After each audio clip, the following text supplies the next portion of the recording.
بزم اقبال کی طرف سے پیام مشرق کے ڈیلکس ایڈیشن 2024 یعنی 7 سالہ اشاعت پر یہ تقریب قائد اعظم پبلک لائبریری کے ڈائریکٹر جنرل جناب کاشف منظور صاحب کے تعاون سے ہو رہی ہے۔ بزم ان کا شکریہ ادا کرتی ہے اور بحیثیت میزبان آج کے مہمانان گرامی اور حاضرین کا شکریہ ادا کرنے کے لیے وہ تشریف لا رہے ہیں۔ جناب کاشف منظور صاحب۔ بسم اللہ الرحمن الرحیم۔ یہ ایک بے حد خوشگوار فریضہ ہے میرے لیے کہ اہل علم کی اس مستند محفل میں میں آپ کا ممنون احسان ہوں کہ آپ حاضرین تشریف لائے، اور یہ جو کہکشاں یہاں سجی ہے یہ آئندہ بھی سجتی رہے، یہ ہمارے لیے انتہائی اعزاز کی بات ہے۔ اور Quaid Azam library, Punjab public library اور ہماری جتنی بھی پبلک لائبریریز ہیں پنجاب میں، وہ تمام فورم ہمیشہ اس بات کے لیے کوشاں رہتے ہیں کہ ایسی علمی ادبی تقریبات یہاں پر ہوتی رہیں، اور الحمدللہ یہ سلسلہ پہلے بھی تھا اور گزشتہ کچھ عرصے سے یہ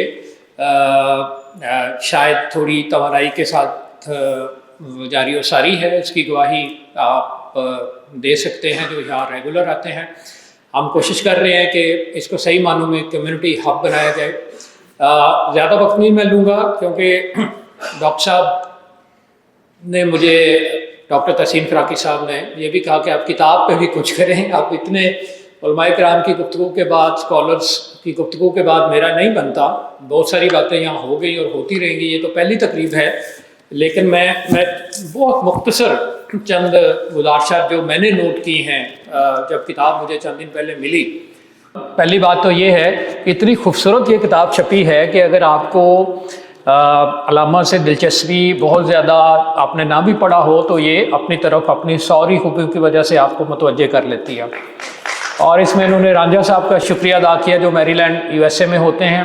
اور مدر اقبال دانوی صاحب جو ان کے عزیز شاگرد ہیں، وہ جو اس کا باعث بنے اتنے خوبصورت انداز میں۔ اور کتابیں اگر اس طرح سے چھپتی رہیں تو یہ بھی ایک بہت بڑا ایک انسینٹیو ہوتا ہے کہ لوگ ان کی طرف مائل ہوتے ہیں، اور یہاں 50% رعایت کے اوپر یہ کتاب دستیاب بھی ہے شائقین ادب کے لیے اور خاص طور پہ اقبال کے چاہنے والوں کے لیے۔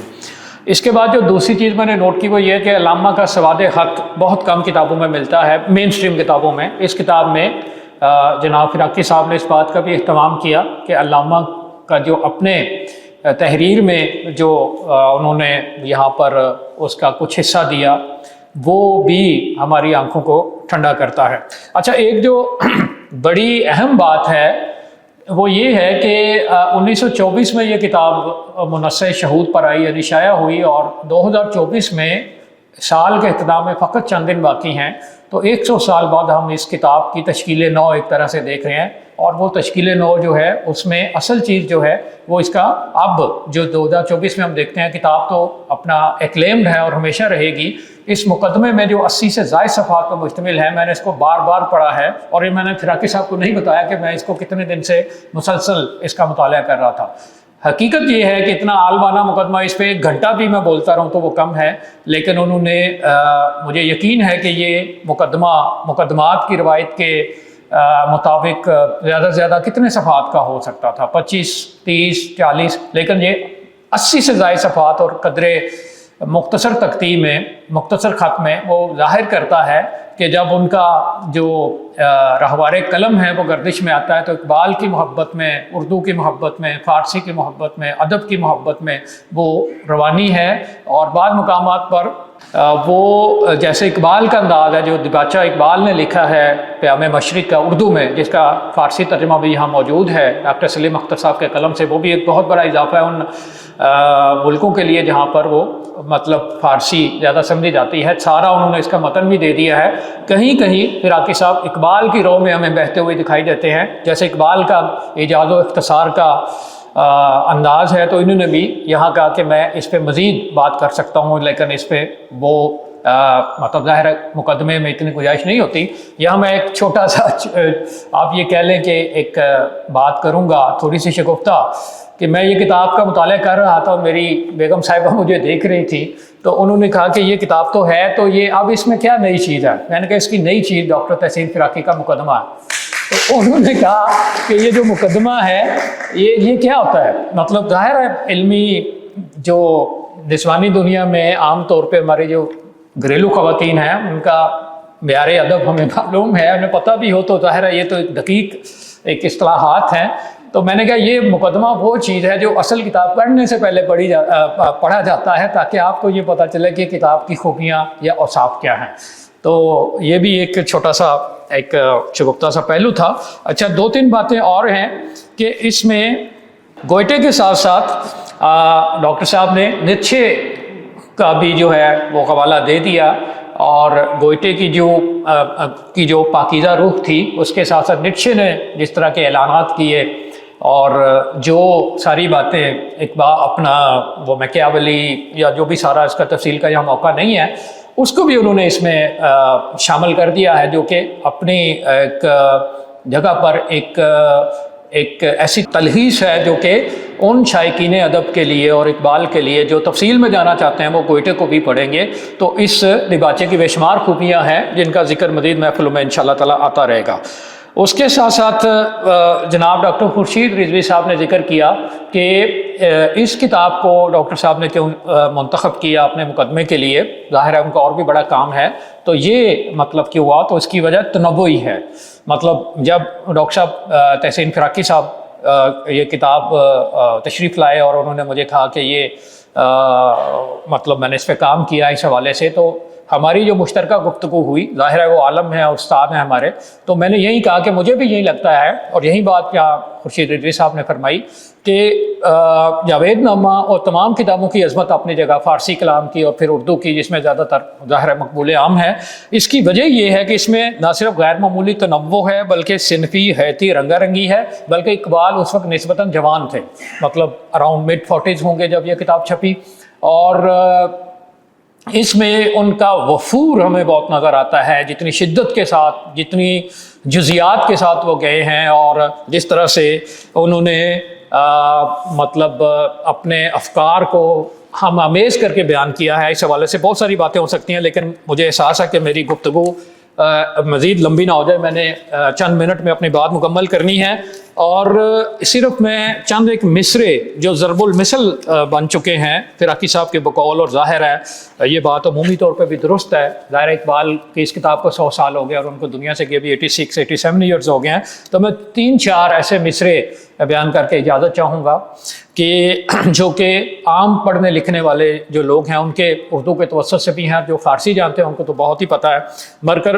اس میں ہماری اصلاح بھی ہے۔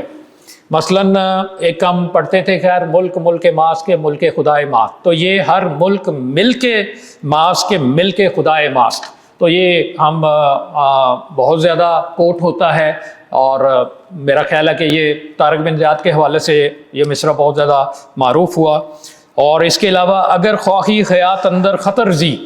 یہ بھی بڑا معروف مصرع ہے، جو پڑھنے لکھنے والے لوگ جو ادب سے دلچسپی رکھتے ہیں وہ جانتے ہیں، اور یہ تو سب لوگ جانتے ہیں جنہوں نے ادب پڑھا ہے اردو میں بھی، تو شب آفریدی چراغ آفریدم سفال آفریدی ایاغ آفریدم، تو یہ بھی بہت معروف مصرع ہیں۔ یہاں پر بہت سارے مصرع دیے ہیں لیکن میں 1-2 کا اور ذکر کروں گا۔ اے عقل چیمی گوئی اے عشق چی فرمائی، یہ بھی بڑا معروف ہے، اور اس کے علاوہ دیوانہ بیکار گہے شیشہ گر رسید، اور اس کے علاوہ خواب را مرگ سبک دا مرگ را خواب گراں۔ میں نے کوشش کی ہے کہ بالکل مختصر سا چند منٹ میں اظہار خیال کروں۔ ہماری نسل وہ ہے جس نے فارسی اس طرح سے نہیں پڑھی، اور اس کے بعد والا بالکل ہی رہے، میری شدید خواہش رہی اور مجھے افسوس رہا کہ ہم اس نسل میں نہیں ہیں جو تھوڑی بہت ہے، میں بھی بعض کا تو ہم غلطی کر جاتے ہوں، لیکن ظاہر ہے اردو کے توسط سے فارسی پڑھنا اور فارسی براہ راست پڑھنا اور سیکھنا، اس کا ذوق یہ پچھلی نسلوں میں بہت زیادہ تھا، باوجود یہ اب کم ہے چند لوگوں کے علاوہ۔ تو میں یہ اس کتاب پہ مزید گفتگو کا کہیں موقع ملا تو انشاءاللہ اس پہ مزید بات ہوگی، اس کی سوری خوبیاں، اس کی معنوی خوبیاں، اقبال کے کلام کے اوپر تقدیم، اور پھر اتنی خوبصورت اردو، اتنے خوبصورت لطیف اور دقیق نقطے، یہ ایک ٹریٹ ہے، یہ ایک بہت بڑی ضیافت ہے ان لوگوں کے لیے، بلکہ میں تو یہ کہوں گا یہ ادبی مسرت ہے حد درجہ، لٹریری پلیئر، جو مشفق خواجہ مرحوم کا بھی ایک دو خطوں میں یہ ملتا ہے اظہار کہ ایک عام زندگی کی مسرت سے ہم دو چار ہوتے ہیں، جیسے لوگوں سے ملنا، کھانا پینا اور زندگی کی عام خوشیاں، لیکن ادبی مسرت ایک بہت بڑی ہے کہ شایان شان یہ مقدمہ اس کتاب کا حصہ بنا، اور اس میں ڈیفینیٹلی ان کا حسن ذوق شامل ہے، عجم کا حسن ذوق شامل ہے، ڈاکٹر تحسین فراقی کا، مطلب کتنے وہ باریک بین ہیں، کتنے وہ کاملیت پسند ہیں، اور کبھی بھی وہ ان چیزوں پہ سمجھوتا کرنے پہ تیار نہیں ہوتے، البتہ جہاں ان کی لمیٹیشنز ہیں وہ اپنی جگہ ہے۔ تو میں ان الفاظ کے ساتھ بہت کچھ کہنا چاہتا ہوں، لیکن میں ظاہرہ ختم کروں گا، اور آپ سب کا شکریہ جو لوگ یہاں تشریف لائے، اور یہاں پر ہمارے بہت خاص مہمان موجود ہیں۔ یہ ایک چنیدہ اجتماع ہے اور منتخب لوگ ہی ایسے اجتماعات کا حصہ بنتے ہیں۔ مجھے یقین ہے کہ اس طرح کے پروگرامات کو آپ ہمیشہ رونق بخشتے رہیں گے۔ آپ سب کا بے حد تہہ دل سے شکریہ۔ بہت اعلیٰ۔